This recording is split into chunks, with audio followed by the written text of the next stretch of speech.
Greetings travelers, Beeblebum here with a helpful guide on how to best begin your interstellar journey in No Man's Sky. If you're new to the game and feel a little bit overwhelmed by all the grand possibilities of this seemingly infinite universe, do not despair. Today I have some great tips for getting started. If you're starting out on any platform other than Nintendo Switch, you should be greeted with this screen, where you have the option to either play solo or join someone's session. On the Nintendo Switch, however, you will only have access to the single player mode and therefore start on another screen. With the latest update, there are now options available as well before loading up your game, which will allow you to do some changes to multiplayer, controls, accessibility, and so on. This feature is absent in the Nintendo Switch version as well, but don't worry, as this option screen is accessible once you have saved your first playthrough, and of course these options are available in-game as well. Now, before we jump into single player, let me quickly cover multiplayer sessions and how these work, so it's out of the way. When selecting multiplayer, you will open up this screen, where normally you should see which of your friends is available to join, but most likely there will be no one showing up on this list yet.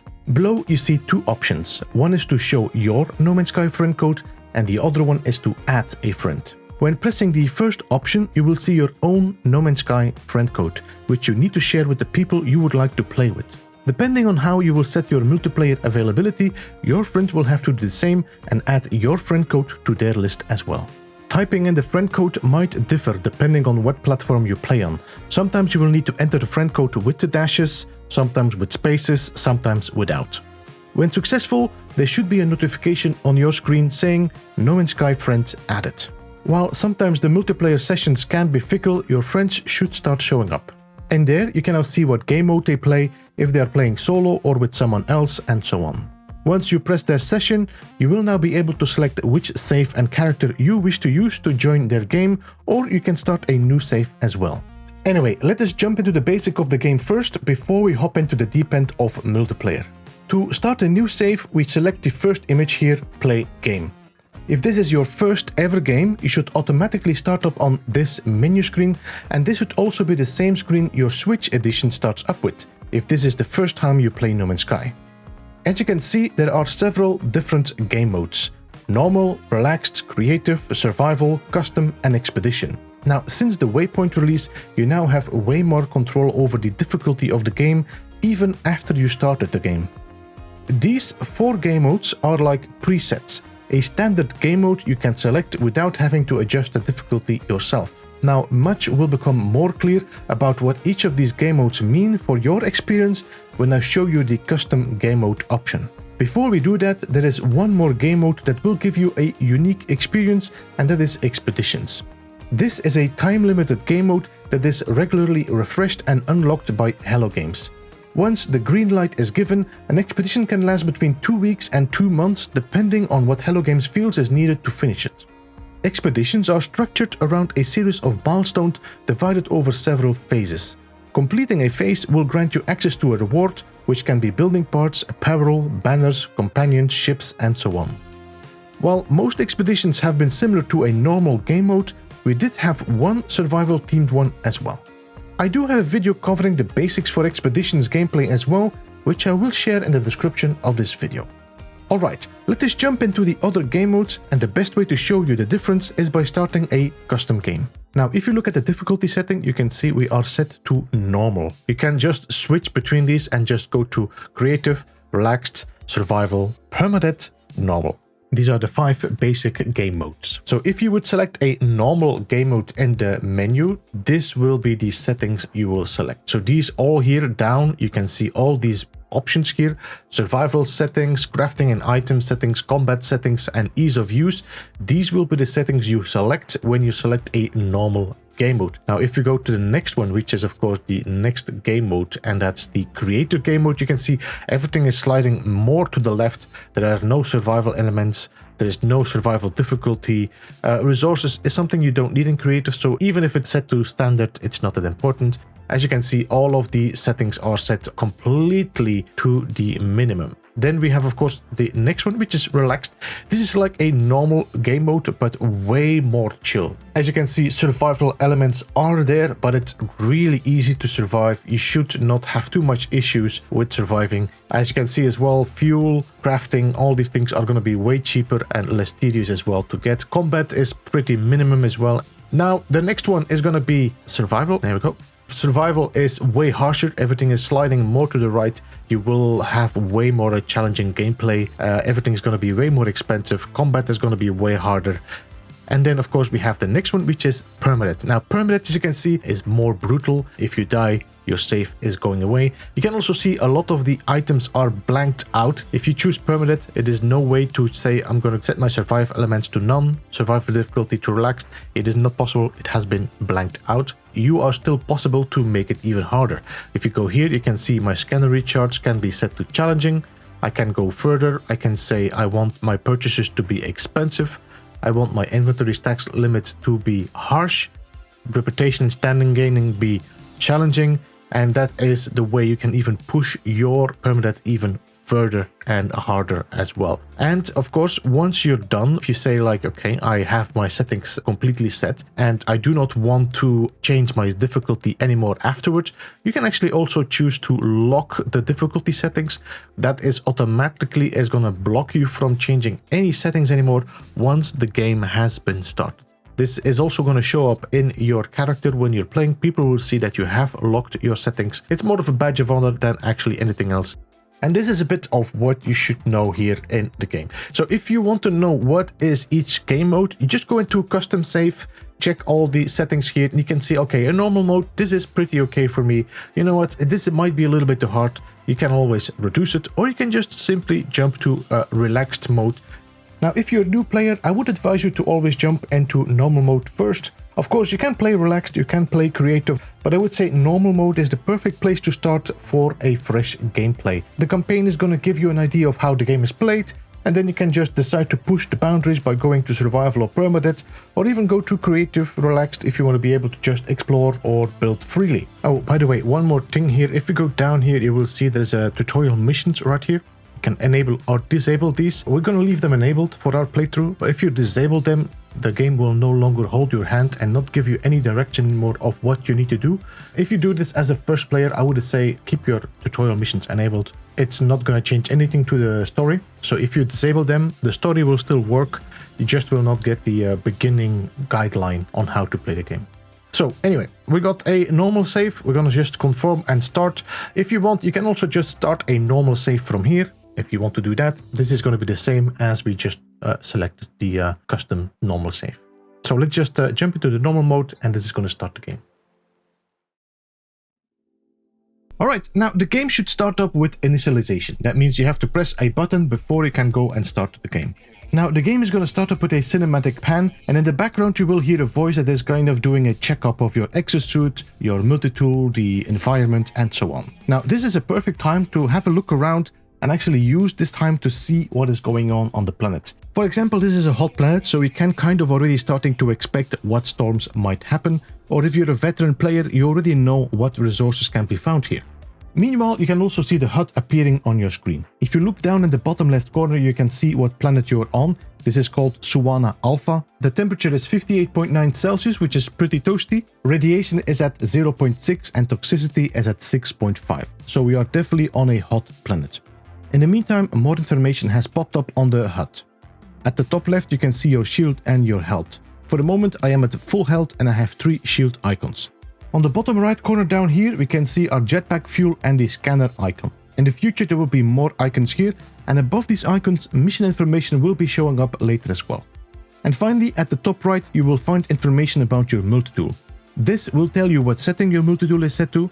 The bar on top will inform you about how hot it runs. Here you can see your charge or your ammo, and below you can see 5 squares that will show you your wanted level. Once the cinematic intro is over, you will get more information about the planet you're on. In the center of the screen, once again you get the name of the planet, but also the system you're at. And it will also tell you who discovered this planet, which normally when you start a new save should be you. In the bottom left, more information is shared. What weather you can expect, what state of the sentinels are, and how much flora and fauna is to be found. By the way, Sentinels are like the police force of No Man's Sky. You will learn more about them while playing the game, but let me tell you, try not to anchor them just yet. Oh, by the way, if you did not notice it yet, there's 2 more bars that appeared above the planetary info. This one is your life support and this one is your hazard protection, which is currently dropping. Hazard protection will automatically become active if you're on a planet that is either toxic, irradiated, hot, cold, and so on. This can be upgraded in the future. Once the intro ends, you can now move your character.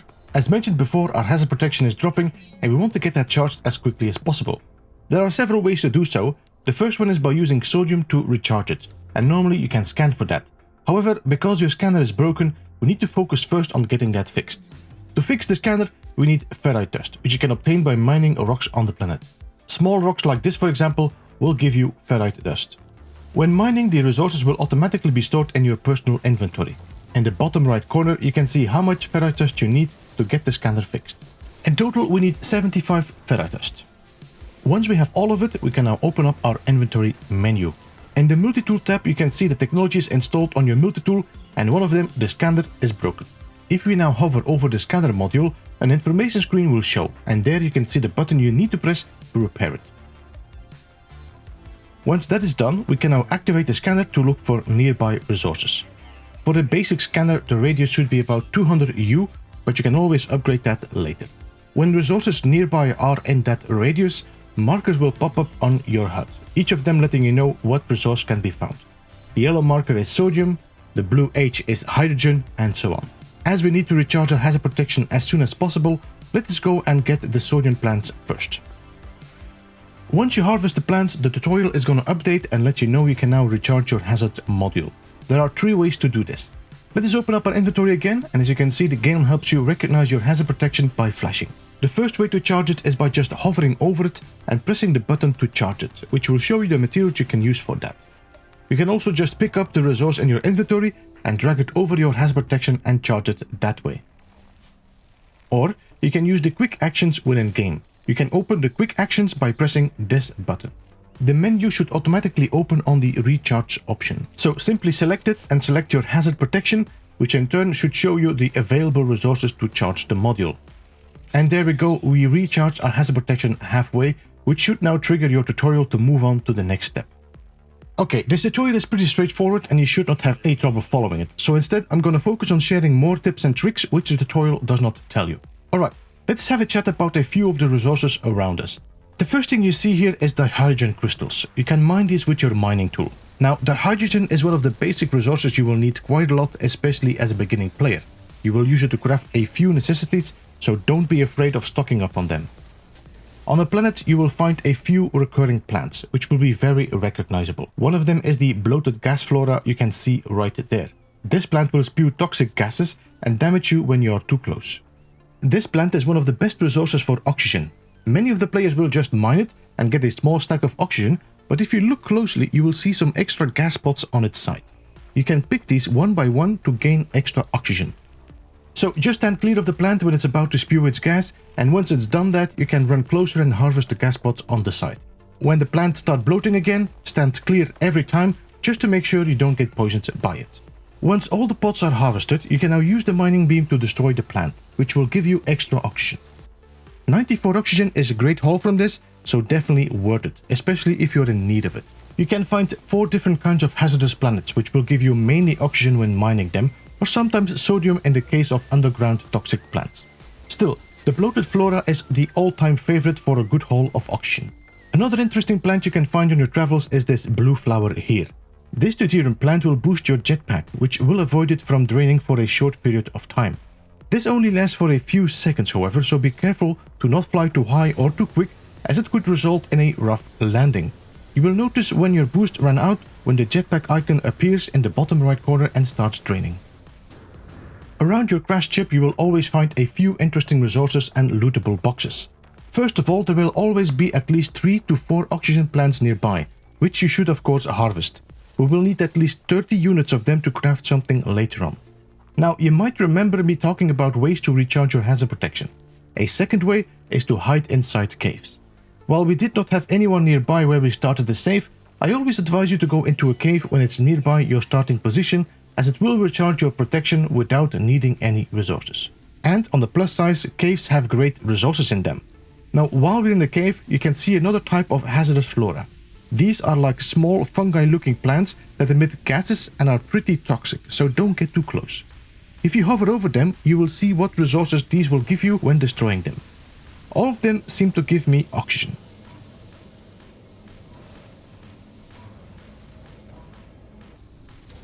Overheating mining beams is something you surely will come across. In fact, each weapon and mining beam can be overheated. For a mining beam, you can use this to your advantage, as when a mining beam runs hot, it will also do more damage. So many long-term players will try to keep the beam temperature near its maximum, so mining goes quicker. So every time your beam is reaching that max heat, you just stop mining for a short time and then activate it again so you can keep the beam threading that needle. When you get further into the game, you will be able to find or purchase upgrades for your multi-tool or ship, which then will improve its efficiency or reduce how hot it runs. Alright, now while the tutorial eventually will teach you how to do this, I prefer to install the Analysis Visor earlier, as it will allow you to be more efficient with mining and orientation. To craft the Analyze Visor, we will need some carbon nanotubes, which you can craft as well. Once these are crafted, you can then install the visor into your multi-tool. The Analyze Visor is pretty similar to binoculars, which allow you to get more detailed information about the things around us. It will also enable your multi-tool to recognize secondary materials. For example, if I mine this rock right here without scanning it, it will give me the primary resource only, which is ferrite dust. So let us enable our visor and scan the same rock here to discover its secondary material, which is in this case sodium. If I now mine this rock as well, knowing its secondary item, we'll now mine both ferrite dust and sodium. And you can do this with all plants and minerals, which not only will give you the information needed, but also will grant you some credits for it. If I, for example, scan this little creature here, you can see I just earned 1600 units for that.